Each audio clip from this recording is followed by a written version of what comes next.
My parents told everyone I abandoned them, but the truth is they gave me a choice: apologize for existing or leave. I chose freedom. Now they pretend I never existed, until they need something. Every time they reach out, I don't know if I should answer, or disappear forever. I was 17 the night my dad stood in our dining room and sentenced me like he was some kind of judge.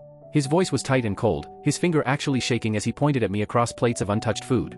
You have 24 hours to pack your things and leave this house, unless you apologize to Natalie. Apologize. To my sister. For laughing. That was my crime. Laughing when she made a grand announcement about getting accepted into the local community college, as if she'd just been invited to Harvard on a full-ride scholarship. I didn't even mean to laugh, it just slipped out. I'd been stunned by how over-the-top my parents were being.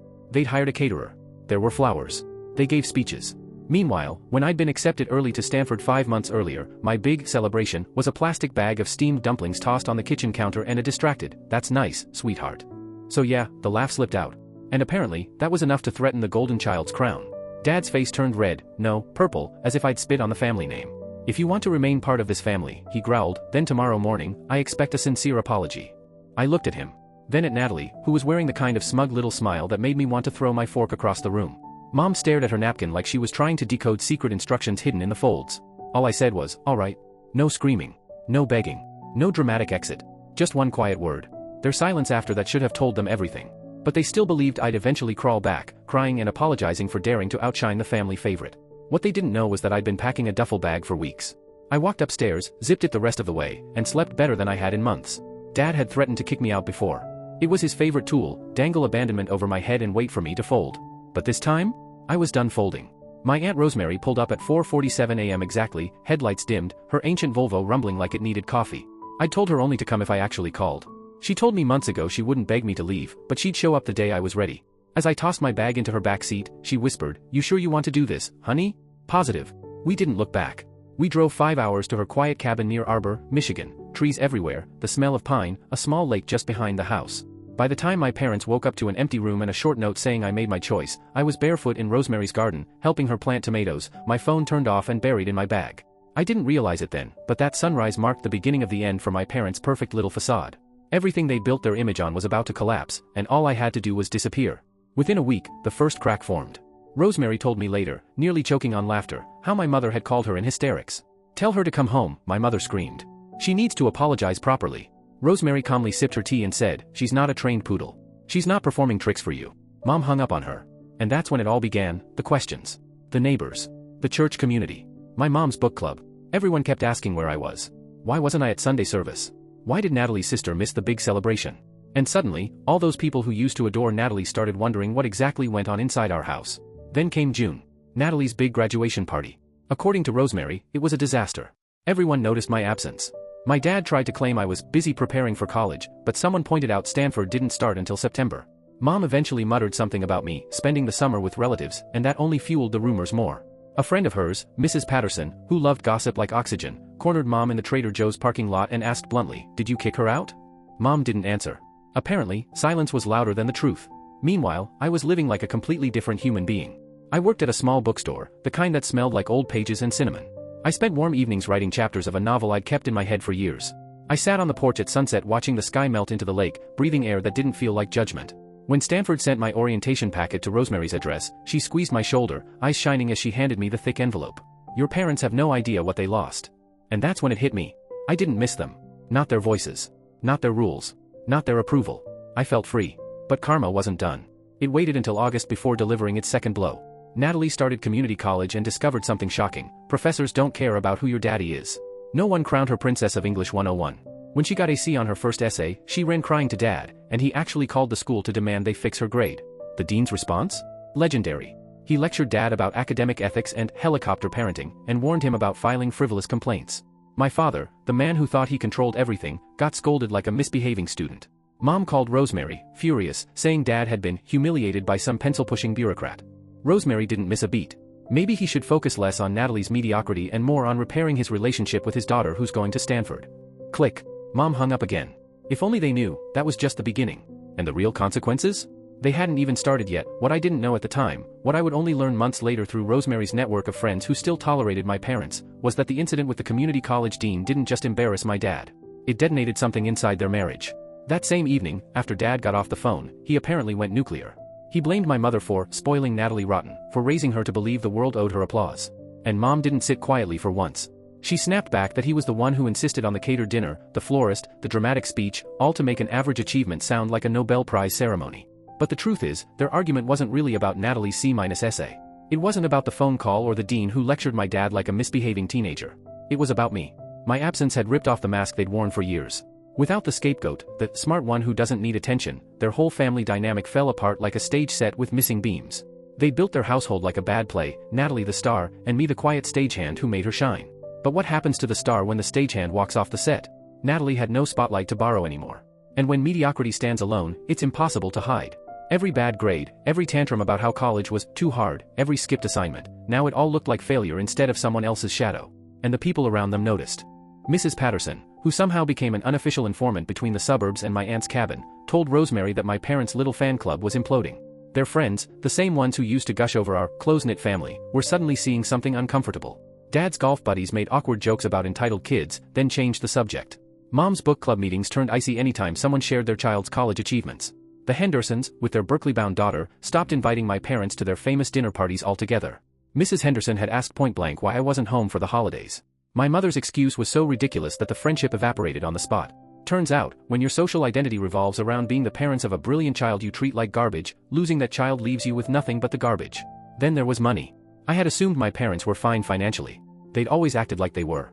But appearances, I would learn, were their favorite form of currency. Dad's company had been struggling, and pride wouldn't let him admit it. He'd taken a loan to keep things afloat, telling Mom it was just a temporary boost. Then another client dropped him, right after Dad ranted during a business lunch about ungrateful children who don't appreciate sacrifice. Yes. He tanked his business by whining about me to professional partners. Mom's part-time dental receptionist job barely covered groceries. And Natalie? Natalie refused to work, insisting school was too stressful, despite only taking 2 classes, both of which she was failing. The big house they bought to impress everyone? It was suddenly a drowning weight. Poetic, isn't it? The biggest surprise came from someone I never expected, Jessica. Natalie's former best friend. Out of the blue, she messaged me on Facebook. She wrote this long confession, apologizing for never speaking up back when she saw how poorly my parents treated me. Then she spilled everything about what had been happening since I left. According to her, Natalie had become unbearable. She whined constantly about how hard life was but refused to put in effort. She had drained their friend group dry until they started avoiding her. But the final straw? Jessica lent Natalie $200, and when she gently asked for it back a month later, Natalie blocked her. Just disappeared without paying a cent. Jessica's message ended brutally honest. Your sister is a nightmare. And your parents made her that way. Everyone sees it now. I'm sorry I didn't tell you sooner that you deserved better. I thanked her. I didn't say much else. I didn't need her guilt or reassurance, but her words confirmed something I'd suspected all along. They weren't just failing as parents. They were failing as people. Then came Christmas. Mom tried so hard to recreate her picture-perfect holiday traditions, but there was no hiding the empty chair. Everyone noticed. Cousins, grandparents, even distant relatives, one after another, they asked about me. Aunt Rosemary was uninvited this year, which only created more drama. Aunt Denise called to scold my mother for pushing away the one relative who supported me. And then, the peak of it all, Uncle Frank, Dad's brother, got drunk enough to say the quiet part out loud. In front of everyone. He asked why my parents had kicked out the smart daughter and kept the dumb one. Dad threw him out. Mom locked herself in the bathroom and sobbed. Natalie apparently stormed off to her room like she was the victim. And that was the moment, according to Rosemary's Friend Network, when everyone finally understood. My parents hadn't lost me. They'd thrown me away. And now they were living with what they chose. While my parents were drowning in tension and eggnog-flavored regret, Natalie was living in her own bubble of delusion. She spent the entire holiday season posting carefully curated selfies, pouting with gift boxes, hugging a sweater she totally deserved, grinning next to a pile of scented candles like she'd just won a Grammy. At first, she racked up likes. Then, fewer. And fewer. People were getting tired of it, tired of how fake it all looked, tired of her attempts to convince the world everything was perfect. Performative happiness has a way of making the truth louder. My Christmas that year looked nothing like the one I grew up with. No overdecorated tree, no forced smiles, no tension thick enough to chew through. Instead, I spent it wrapped in a blanket at Rosemary's cabin, reading by the fireplace as snow tapped softly against the windows. Then I received a package, brown paper, carefully hand-tied with twine. Inside were warm, cinnamon-scented cookies, a leather-bound journal that felt too beautiful to touch, and a handwritten card that nearly broke me. Family isn't where you come from. It's who shows up. I'll always show up for you. I must have reread that sentence 20 times. That simple promise, a promise my own parents never made, hit harder than every ache I'd been pretending not to feel. In September, the air turned golden crisp, and with it came the beginning of a life I'd spent years working toward. Rosemary drove me all the way to Stanford herself. The entire campus buzzed with energy, students hauling boxes, parents giving last-minute advice, the faint smell of coffee and nerves wafting from every direction. We found my dorm room, met my new roommate, a brilliant engineering major named Priya who talked about robots the way some people talk about soulmates, and started unpacking. Then, just when we finished stacking my books on a shelf, Rosemary slipped an envelope into my hand. "For emergencies," she murmured. I opened it and froze. A check. For $5,000. Immediately, I tried to push it back into her hands. "No, I can't take this. Rosemary, that's too much." But she wouldn't budge. Her jaw set stubbornly beneath kind eyes. "Your parents should have done this. Since they won't, I will. You are meant for great things. Don't let their blindness convince you otherwise." That was it. The dam broke. I held onto her like a drowning person, shaking with sobs I didn't even know I'd been holding in. She rubbed circles on my back, whispering, "You're safe now. You're allowed to be loved." For the first time in my life, I grieved, not for what I'd lost, but for what I never truly had. The kind of parents who show up. Who believe in you. Who stay. As I stood there in my new dorm room, surrounded by strangers and possibility, I understood something quietly, deeply, undeniably. I wasn't sad because I missed my family. I was sad because I had finally accepted that they'd never been one. Once classes began, something incredible happened, something I never saw coming. I realized just how much my old life had been suffocating me. Without the constant comparisons to Natalie or my dad's voice in my ear telling me to stay humble, it felt like someone had finally taken their foot off my chest. My grade shot up. I read for pleasure again. I joined the campus literary magazine, surrounded by people who actually thought creativity mattered. I made friends who laughed at my jokes instead of looking past me. And I started dating a grad student named Tyler, who didn't treat my intelligence like a threat. He looked at my ambition the way some people look at sunsets, with awe. Meanwhile, a few states away, my parents' world kept crumbling. In October, Dad lost his biggest client. Not because of bad work, not because of poor timing, but because the man Googled him. The client had a daughter at Stanford. So, he brought it up casually in a meeting, just small talk. Dad's bitter rant about ungrateful kids wasting opportunities made the guy so uncomfortable that he backed out of the contract altogether. One comment. One tantrum. A financial disaster. Mom had to pick up part-time work at a dental office again. The irony was painful. She'd quit working to become a dedicated full-time mother when Natalie was born, and yet she'd never once dedicated herself to mothering me. Even their supporters were starting to notice that little detail.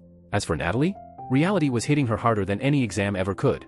By midterms, she dropped 3 of her 5 classes, insisting college expectations were unreasonable. She spent more time whining online than studying, which embarrassed my dad so badly that he asked her to make her accounts private. She refused. For the first time, they actually yelled at each other. While the golden child was cracking under the pressure of being average, I finished the semester with a 3.94 GPA and made the dean's list. I didn't tell my parents. But Rosemary did.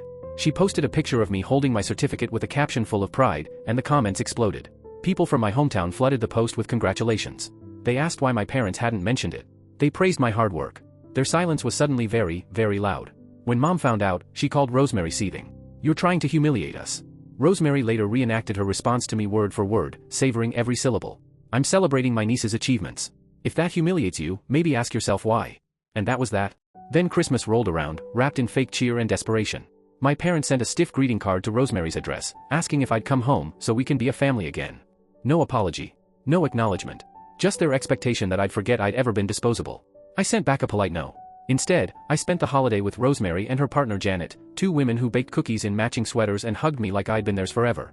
They treated me with more warmth in one evening than my parents had shown me in 17 years combined. Through mutual acquaintances, Janet heard all about my parents' Christmas disaster. Mom apparently cried through dinner. Dad got drunk and made bitter jokes about kids these days thinking they're too good for their families. Natalie posted a holiday selfie captioned #blessed, and the comments section immediately filled with one question. "Where's your sister?" No matter how she posed, she couldn't filter me out. Golden children crumble fast when the world stops applauding. Natalie had been worshipped for mediocrity her whole life. The moment that worship disappeared, she collapsed. She dropped out of community college in January, declaring she needed time to find herself. Translation? She wanted to sleep until noon, scroll TikTok until dinner, avoid responsibility, and have Mom wash her clothes. Dad tried to lay down rules for the first time ever, school or work. Mom defended her sensitivity. Their arguments grew louder, nastier, lonelier. It never occurred to them that they didn't just spoil a child. They raised someone allergic to effort. While their house filled with shouting, mine filled with success. My fiction professor submitted one of my short stories to a prestigious undergraduate journal, without even telling me. When the issue arrived and I saw my name in print, I held that magazine like it was proof of oxygen. Proof that I'd always been enough. Their failure to see my worth wasn't a reflection of me, it was a mirror of them. Tyler took me out to celebrate at a cozy Italian place. Over pasta and warm bread, I told him everything I'd spent years swallowing down. He didn't interrupt. Didn't offer cliches. He just held my hand and said softly, "They don't deserve you. Their loss is everyone else's gain." And for once, I believed it. Spring brought another dean's list and an invitation to join an honors creative writing program. I called Rosemary, and she shrieked so loudly I had to pull the phone away from my ear. "That's it," she declared. You're coming home for spring break and we're getting margaritas. We're celebrating properly. Home. Funny thing about that word. Turns out, you don't need 17 years to build it. Sometimes a cabin in Michigan can become home the moment someone chooses you. That spring break, we went to a little diner for breakfast. Greasy pancakes, bottomless coffee, the smell of maple syrup clinging to the air. I got up to grab napkins, turned around. And there she was. Mrs. Patterson. My mother's former friend. She rushed over like she'd been waiting months for this moment. She hugged me so tight I lost my breath. Then she held me at arm's length like she was studying a rare artifact. My goodness, she said softly, eyes shining, look at you. Mrs. Patterson studied my face with such intensity that I almost laughed. Then her expression softened into something like awe. You look happy, she said, almost startled. Not pretending happy, actually happy. I met her eyes and didn't hesitate. I am. She glanced between me and Rosemary, like she was connecting pieces she hadn't known were missing. Then, with a sigh that seemed to carry a year's worth of frustration, she leaned a little closer. Your parents talk about Natalie nonstop at church, she murmured. Her accomplishments, her plans, her life. You know what they never mention? She paused, letting the silence do the talking. Stanford. Your writing. Everything you've been achieving. It's as if you were never there at all. I waited for the familiar sting, shame, anger, longing, anything. But instead, something unexpected washed through me. Not pain. Relief. For so long, being their daughter meant being edited, minimized, trimmed down to a supporting character in Natalie's story. And now? I was gone from theirs entirely. Erased.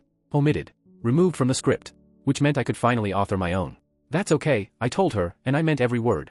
I'm not part of their story anymore. Mrs. Patterson squeezed my hand, her eyes warm but fierce. Well, she said, for what it's worth, half the congregation thinks they're fools. The other half is just too polite to say it. A laugh caught in my chest, not bitter, not sad. Just free. For the first time, it wasn't my problem what they chose to see. Their silence wasn't rejection. It was my release. News spreads through small towns like wildfire dipped in gasoline. By that same evening, Rosemary's phone was flashing with a voicemail notification from my mother.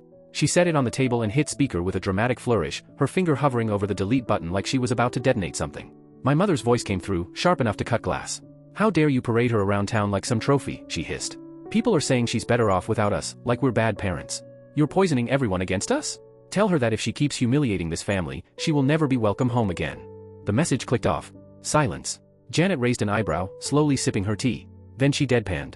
She does realize they already kicked you out, right? This threat has zero ammunition. And something in me snapped, in a good way. Rosemary wheezed with laughter, I doubled over, Janet choked on her tea. We laughed until we couldn't breathe, until the absurdity turned into catharsis. How do you threaten to exile someone you already banished? They'd lost me. And the threat of losing me again was nothing but noise. I returned to Stanford more certain than ever that walking away had saved my life. My second semester grade soared even higher. I became a writing tutor, earning enough money to stand on my own instead of relying on Rosemary. The literary magazine accepted 2 more of my stories. Tyler and I grew serious. He met Rosemary and Janet over video, and afterward Rosemary texted. He's brilliant and he looks at you like you hung the moon. Keep him. I stared at that message for a long time. Not because of Tyler, but because someone finally thought I deserved to be adored. Summer arrived, and instead of returning to Michigan, I stayed in California. Priya and I sublet a tiny apartment near campus, the walls plastered with sticky notes and half-finished ideas. I worked at a literacy nonprofit, teaching kids who reminded me that blood has nothing to do with belonging. Those little faces clinging to every new word made me realize that family isn't inherited, it's built. Back home, Natalie was crashing hard. She got a job at the mall. Fired in 3 weeks for showing up late. Then a coffee shop. Fired. A boutique. Fired again. Each job shorter than the last. Rosemary's informants painted the picture clearly, Mom coddled. Dad fumed.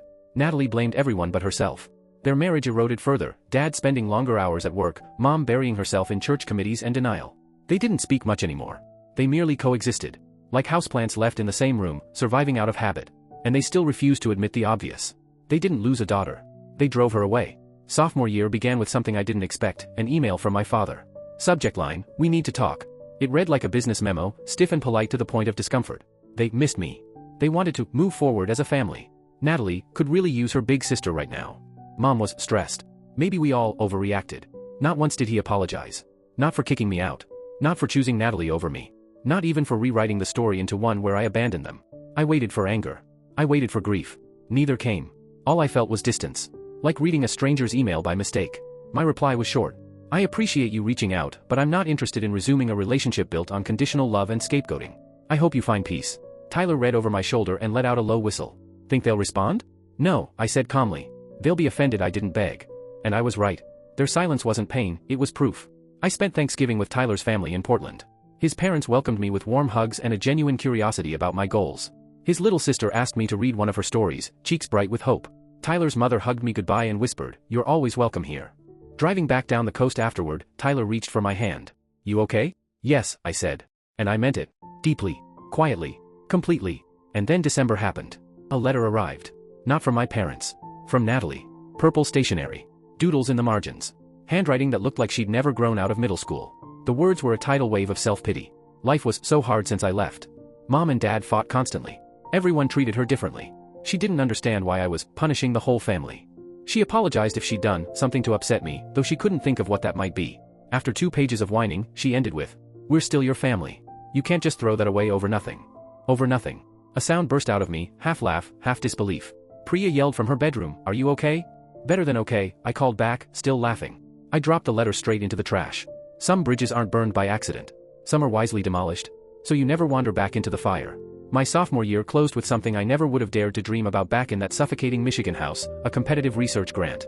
I'd spend the summer studying contemporary fiction under one of the most respected professors in the department. Housing paid for. Stipend included. Another summer not at Rosemary's Cabin. I called her apologetically, already rehearsing a long explanation. She cut me off with pure joy in her voice. "Baby, you're not supposed to stay in the nest forever. Go spread your wings. I'll fly out in July and you can show me every inch of that fancy campus." Her pride sounded like freedom. The research wasn't just academic. It cracked open my past. Professor Martinez, sharp, uncompromising, and impossibly insightful, pushed us deeper than any writing class I'd ever taken. The best fiction, she told us one day, tapping her marker against the whiteboard, comes from the places we'd rather forget. If you don't dig into the bruise, the writing will never bleed honestly. So I dug. I dug until the ache poured out of me in sentences I didn't know I'd been storing. I wrote about being 17 and invisible. About watching my parents celebrate mediocrity while treating my achievements like background noise. About the moment I realized leaving wasn't a tragedy, it was survival. I wrote until my head hurt, until the silence of years finally burst like a dam trying to hold back a flood. When I read the first chapter aloud to my workshop group, they didn't speak at first. No one shifted. No one breathed loudly. The room was thick. Finally, a grad student named Marcus whispered, almost reverently, "This isn't just powerful. This is necessary. People need to read this. Not just good work. Not nice storytelling. Necessary." For the first time, my pain wasn't something to hide or swallow. It was art. It had worth. I wrote 16-hour days that summer, fueled by campus coffee and sheer determination. Tyler showed up every weekend with takeout and quiet affection. He'd sit beside me with his laptop, working while I poured decades into pages. One Saturday night, after I'd barely spoken through dinner, he set down his fork and studied me carefully. "Can I ask you something?" he said gently. "Do you ever miss them? Your parents, I mean. Even a little?" I paused long enough to actually consider it. No reflex. No defensiveness. Just truth. I missed the idea of them. The parents I deserved. But the actual people? No. They showed me who they were, and I finally believed them. Tyler nodded slowly. "My mom asked me something, about the future. Hypothetically. If we ever got married one day, you know," his cheeks reddened adorably. "Would your parents be invited?" The image that flashed in my mind, my parents at my wedding, pretending they helped me become the woman I am, trying to soak up praise they never earned, made my stomach twist. They lost the right to witness my happiness when they chose Natalie over me. Again. And again. And again. Tyler exhaled like he'd been hoping for that answer. "Good. Because you deserve a life filled with people who show up. Who always show up." Meanwhile, in Michigan, the unraveling continued. Dad lost another major client in June, this time entirely his own doing. He arrived at the meeting hungover, snapped at questions, and botched critical points. The client walked out mid-presentation and hired a competitor the same day. Mom found empty bourbon bottles hidden in his office afterward. The fight that followed was so explosive that neighbors heard it. Dad accused her of creating a spoiled failure. Mom screamed that he destroyed the family by refusing to apologize to me. The irony? It was perfect. They finally said the truth out loud, yet neither could admit they were a team effort in the destruction. They blamed each other for the house they burned down together. And Natalie? She'd found a new boyfriend. A 24-year-old named Travis who worked part-time at a gas station and lived with his parents. My mother celebrated this as stability. Dad was unimpressed, but he'd grown too tired to enforce standards. Within 3 months, Travis had moved into my old bedroom. My childhood, my dreams, my notebooks, every late night I stayed up imagining a future that I eventually earned, replaced by a grown man who stayed up until 4 a.m. gaming and contributing absolutely nothing. Rosemary, practically seething, said. They kicked out a Stanford-bound daughter over one laugh, but they're housing a grown man who can't even set an alarm clock. Their mental gymnastics deserve a gold medal. But anger wasn't what I felt. Not anymore. Just pity. They traded their brilliant daughter for a failing business, a fractured marriage, and an entitled daughter raising an even more entitled man-child in the room that once held my dreams. Consequences don't always look like punishment. Sometimes they look like exactly what you asked for. They chose Natalie. And now they were living with that choice back at Stanford. What started as a summer research project grew fangs. Professor Martinez took my final submission, barely making eye contact as she slid the pages into a manila envelope. "I'm entering it into a national competition," she said simply. I stared at her. Are you serious? You don't realize how good you are yet. You will. Weeks later, I learned I hadn't won, but I'd become a finalist.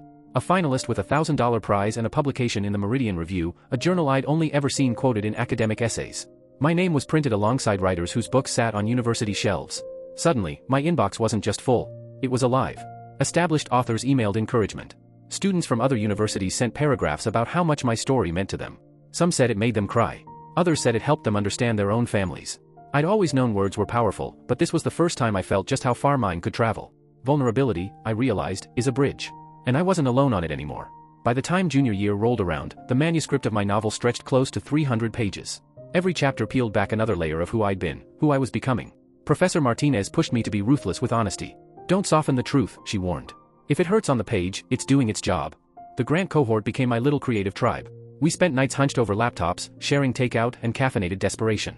We'd read passages aloud at 2 a.m., arguing over metaphors with the kind of passion other people reserve for sports teams. And then there was Tyler. He graduated in the spring and announced he'd been accepted to Berkeley's PhD program. We celebrated on the rooftop of his building, the city glowing beneath us like a promise. We could move in together next year, he said, eyes reflecting the skyline. You'd be close to Stanford, I'd be close to Berkeley, we could actually build a life. Yes, I said, and I meant it without hesitation. A life with someone who valued me wasn't something I feared anymore. It was something I deserved. True to her word, Rosemary visited in July. I showed her my writing spots, the quirky coffee shop where I'd churned out half the novel, the building where my name was printed on the magazine office door. Then she met Tyler. She pulled him into a hug that could crack ribs and whispered something that turned his face pale with respectful fear. We splurged on dinner overlooking the bay. Rosemary raised her glass. To you, the girl who chose herself and changed her life. We clinked glasses. I felt something uncoil in me, the last thread of doubt snapping loose. Every choice I'd made had brought me here. And for the first time, the alternative, returning home, felt like a nightmare, not a temptation. So, I asked lightly, what's happening back home? Rosemary's expression darkened like storm clouds gathering. Natalie moved back in. 4 job failures in a row. Your dad's blood pressure is sky high, your mom's on anxiety meds, and they fight constantly about money since the business hasn't recovered. They blame me sometimes. Other days they pretend you never existed. According to Mrs. Patterson, they've rewritten history. They say they only ever had one daughter, and the world never appreciated her. Their delusion wasn't just denial. It was survival. When you refuse to admit guilt, you rewrite the script so you're always the hero, no matter how many people you hurt. That fall, I became editor of the literary magazine. Classes, revisions, leadership work, it was a whirlwind I didn't just survive, I thrived in. In September, Tyler and I moved into a tiny Oakland apartment. We painted the walls ourselves, bought mismatched thrift store furniture, and filled the place with books, spices, and people who felt more like family than anyone who shared my blood. This, I realized, was what home felt like. Eventually, Natalie somehow found my number. Her late-night texts whined about how unfair life was. How I abandoned the family. I blocked her after the 3rd message. I owed her nothing. I owed myself everything. Then November arrived with a shock. My academic advisor called me in, smiling like she'd been waiting weeks to tell me something good. Your short story was nominated for the Hale Award, she said. $10,000. National recognition. Even the nomination is a game changer. Professor Martinez tapped the printed manuscript proudly. You have a future in this field. If you want it. I wanted it. I wanted it more than anything. The irony?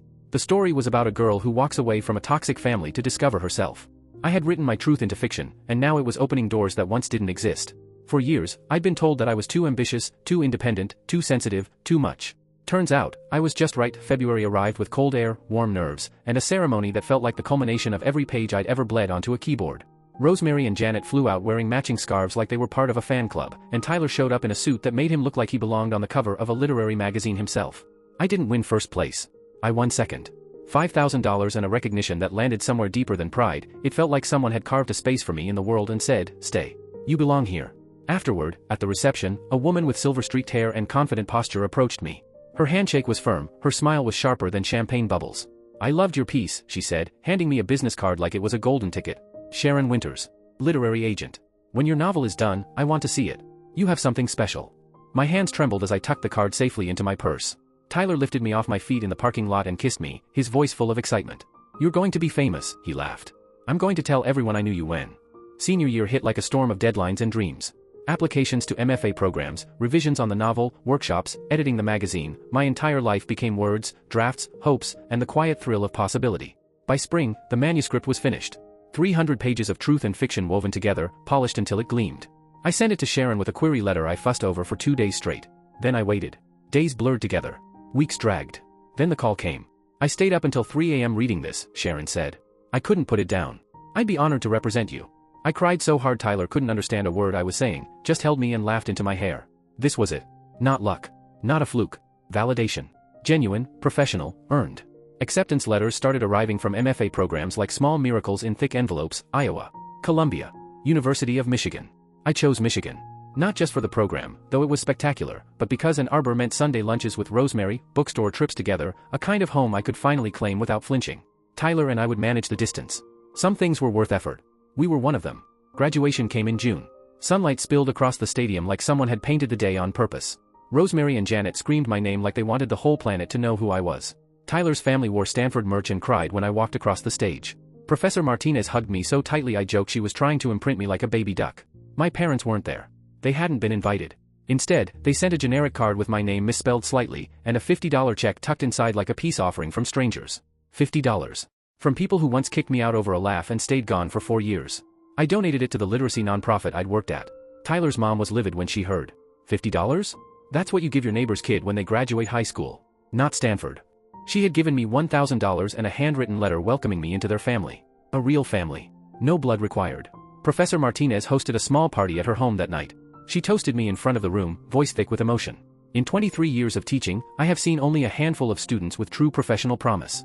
She is one of them. Her family's loss is literature's gain. Everyone cried. Including me.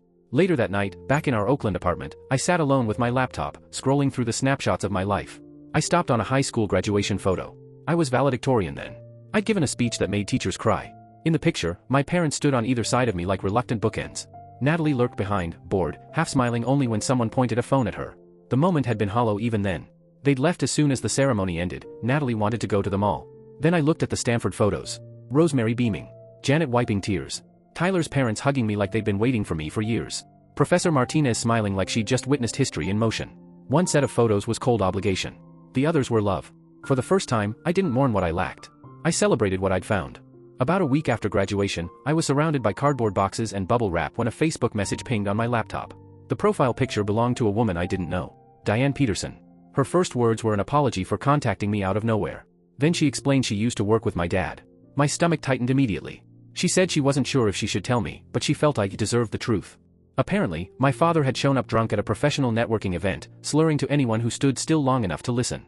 He'd spent an entire hour complaining about his ungrateful daughter who abandoned the family. He told people I'd become too big for my britches, that Stanford had made me arrogant. That I thought I was better than them. Diane listened to the rant, then casually asked, "Why aren't you proud of her? Stanford is incredible." Dad's response? A masterpiece of delusion. She chose that school to spite us. She could have stayed local and been part of the family, but she had to show off. Had to prove she's special. There it was. My achievement, my life's work, was, in his mind, an act of rebellion. I didn't attend Stanford to build a future. I did it to punish him. Diane ended her message with a line that hit harder than anything I expected. In all my years in this field, I've never seen someone so threatened by their own child's potential. I'm sorry you didn't get the father you deserved. But from what I've seen of your accomplishments, you didn't need him anyway. I shared it with Tyler. He reread it twice, eyes darkening with disgust. He's jealous of you. His child. That's twisted. I nodded, the truth settling cold and steady. They never wanted a successful daughter. They wanted a grateful one. Someone who wouldn't outshine them. My crime had never been leaving. My crime was succeeding. The summer before grad school could have been pure joy, but waiting for responses from publishers was torture. Sharon pitched my novel in June, and I tried to distract myself by helping Rosemary repaint her kitchen cabinets. They were halfway coated in a shade called Prairie Sunlight when my phone rang. Sharon's name lit up. I fumbled the phone, nearly baptizing it in yellow paint. "We have an offer," she said. $15,000 for world rights. Solid house. Great distribution. Do you want it? I whispered into the phone like someone proposing underwater. Yes. Yes, absolutely. I called Tyler. He screamed loud enough to terrify his lab mates at Berkeley. I called Rosemary, who burst into messy tears and stumbled into a wall, smearing paint across her hair. I called Professor Martinez. She inhaled deeply and said, "I knew this would happen. It was only a matter of time." Word spread through the creative writing department like wildfire. I wasn't just a promising student anymore. I was proof. A living, breathing example they could point to.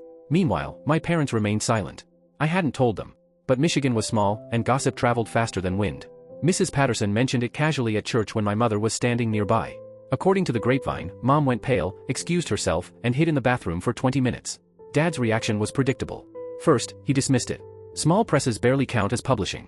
Then, when people looked up the house and realized it was respected, he changed tactics. Well, anyone can write a book. Selling copies is the real test.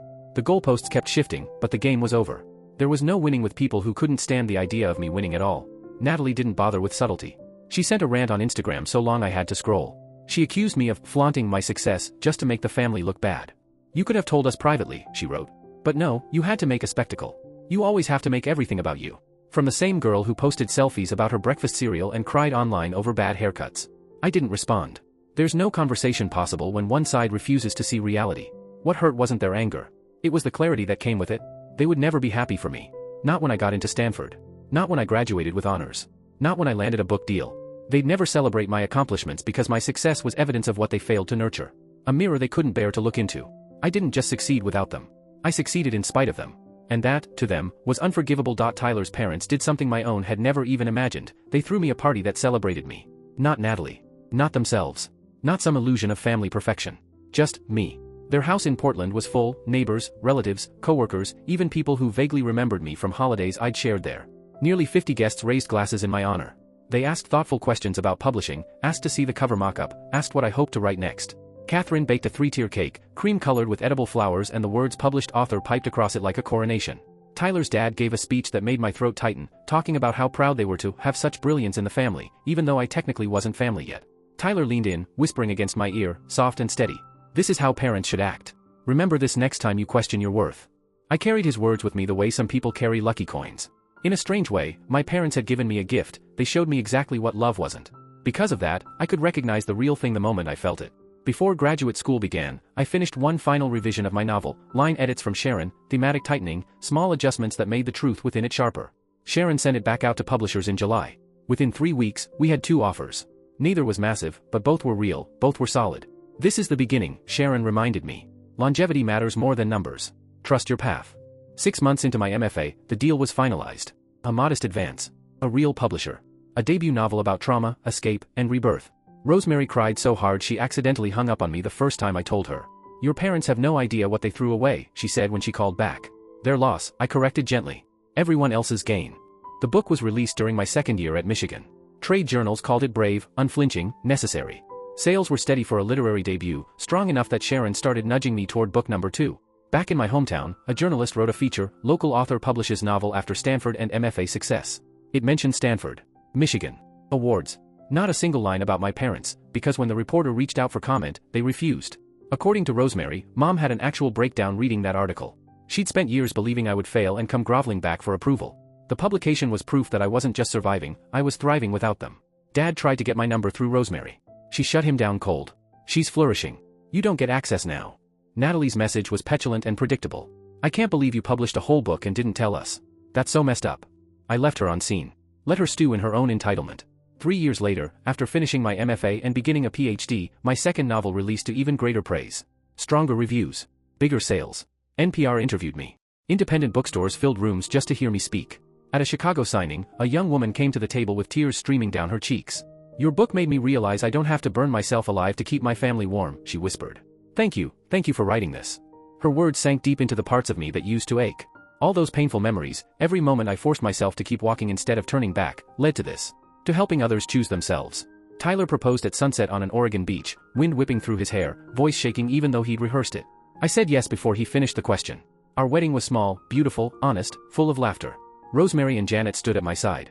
Tyler's parents cried. Professor Martinez wiped her eyes so often she joked she needed champagne just to rehydrate. My parents weren't invited.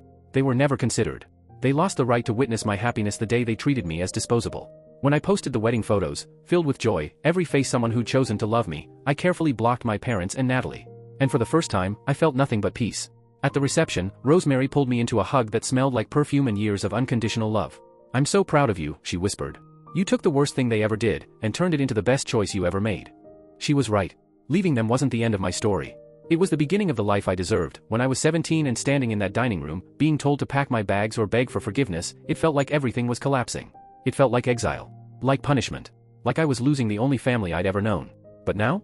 Looking back at 31, that moment wasn't an ending. It was the first real beginning of my life. It was the moment I stopped auditioning for love that was never going to be freely given. The moment I realized I didn't have to earn basic decency.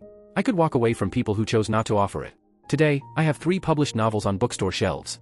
A PhD defense scheduled next semester. A teaching position waiting for me at a small liberal arts college. And a husband who looks at me the way sunlight touches water, with warmth, with reverence, with reflection. Sometimes we joke about what my parents must think now. But the truth is, when I do think of them, I don't feel anger anymore. Just distance. Curiosity, maybe. Wondering whether they ever look in the mirror and see their own fingerprints on the wreckage. Does my father ever realize that betting on Natalie's mediocrity cost him the daughter who actually could have made him proud? Does my mother ever recognize that defending entitlement didn't protect her family, it eroded it? Maybe. But probably not. Some people cling to their mistakes so tightly they drag them to the grave, insisting the rest of the world is wrong. And that's fine. Because here's what matters now. I don't need their apology. I don't need their pride. I don't need their version of love. I found real family, people who lifted me up instead of shrinking me down. People who celebrated my success instead of fearing it. People who showed up without being begged or bought. That morning, when I looked my father in the eye and said, "All right, that was not the end of a family. It was the end of my obligation to people who refused to value me." Everything that happened afterward, the gossip, the shame, the unhappy marriage, the golden child's crash into adulthood, none of that was my doing. Those were the natural consequences of decisions they made long before I ever packed a bag. I didn't destroy them. They destroyed themselves. I just refused to burn with them. Every so often, Tyler will ask me if I regret anything.